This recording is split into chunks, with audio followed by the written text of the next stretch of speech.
was a crisp autumn evening, and the air carried a hint of nostalgia as I walked past the familiar storefront of Baskin-Robbins.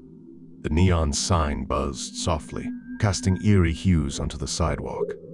My friends and I had always loved this place, its cheerful atmosphere and delicious ice cream treats. Little did we know, this visit would etch a chilling memory into our souls. As I pushed the door open, the jingle of the bell welcomed me into the colorful interior. The store seemed emptier than usual, only a few patrons scattered about. An odd shiver ran down my spine, but I brushed it off as the effect of the cooler weather. My friends, Alex, Sarah, and Tim, were already seated at a corner booth, their faces lit by the fluorescent lights. "Hey, finally decided what flavor you're getting." Alex grinned, motioning to the menu board behind the counter. I chuckled, relieved by the familiar banter. "I'm feeling like mint chocolate chip today." With a nod, Alex flagged down a cheerful-looking employee, a girl no older than 18, her uniform adorned with the iconic pink and blue logo. Her smile seemed genuine, yet something in her eyes set me on edge. She jotted down our orders, her pen scratching against the paper with an oddly menacing rhythm. As we waited, a sense of unease washed over me. The atmosphere had shifted subtly, as if the very air had grown heavier. My friends chatted, oblivious to my growing discomfort. I watched as the employee scooped ice cream, her movements precise but oddly mechanical, devoid of any warmth. My pulse quickened, and I found myself struggling to breathe. The ice cream arrived, but as I took my first bite, a wave of nausea overcame me. The flavor, once delightful, tasted off bitter and metallic. I exchanged a glance with Tim, and he gave me a puzzled look, confirming that I wasn't alone in my experience. We forced ourselves to continue eating, hoping it was just an unfortunate batch. As time passed, the store seemed to grow darker, the neon lights flickering intermittently. The once joyful chatter of the other patrons had turned hushed and uneasy. My friends and I exchanged worried glances, the tension in the air almost palpable. Alex's carefree grin had vanished, replaced by a furrowed brow and darting eyes. "Something's not right," whispered Sarah, her voice barely audible above the strained silence. I nodded, unable to shake the feeling that we were trapped in a nightmare we couldn't wake up from. The employee behind the counter continued her robotic movements, her eyes now devoid of any emotion, fixed on the task at hand. The world seemed to close in on us, the walls of the store pressing closer, the air suffocating. With a heavy heart, I stood up, my chair scraping against the floor. "We need to get out of here. Something's seriously wrong." My friends didn't need convincing. We hurried towards the exit, the jingle of the bell sounding distant and distorted. The air outside was a welcome relief, but our relief was short-lived.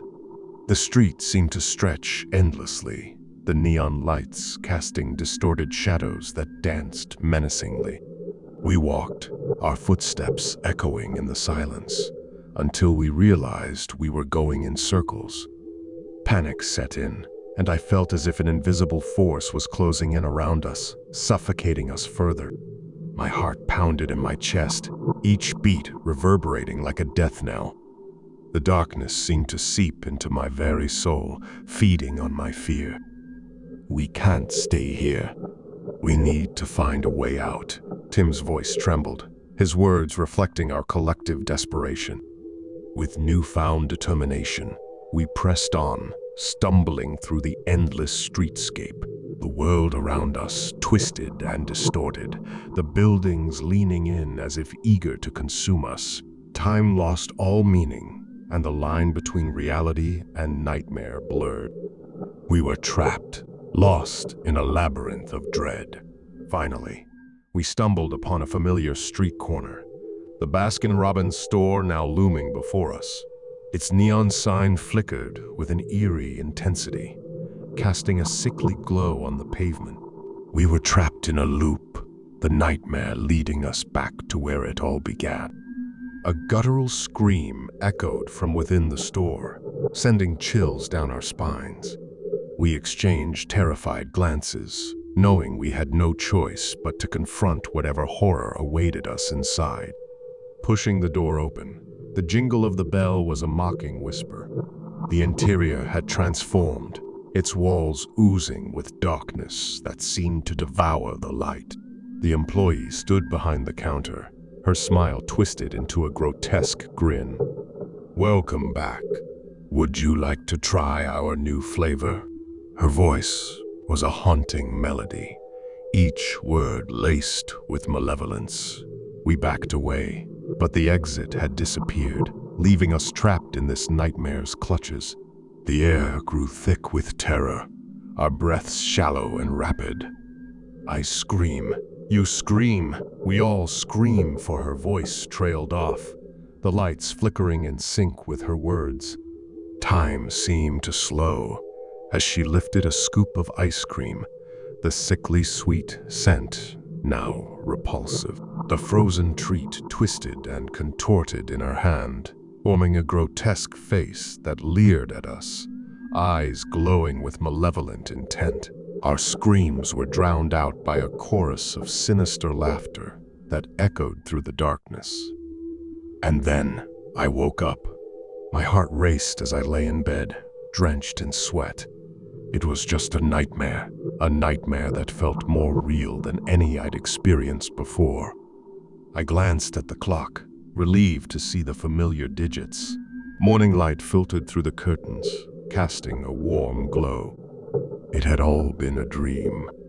I shook off the residual fear, chuckling at my overactive imagination. As I got ready for the day, the events of the dream faded into the background, becoming nothing more than a memory. Yet, as I stepped out onto the streets, a flicker of neon caught my eye. Baskin-Robbins stood before me, its sign buzzing softly in the early light. A shiver ran down my spine, and a sense of unease settled in my chest. My laughter felt hollow as I stepped into the store, the jingle of the bell echoing in my ears. The employee behind the counter smiled, her eyes holding a hint of something sinister. "Would you like to try our new flavor?" My heart pounded as the nightmare returned, merging with reality in a chilling crescendo of fear. And as the taste of ice cream met my lips, I knew that the nightmare had never truly ended. It had only just begun. As the story came to a close, I took a deep breath, the atmosphere heavy with suspense and dread.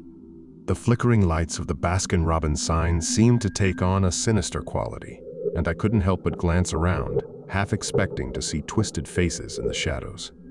I hoped my storytelling had lived up to the expectations, leaving viewers on the edge of their seats and haunted by the chilling experience. As I signed off the video, a lingering unease settled in my mind, reminding me that even the most innocent places could become the backdrop for our deepest fears.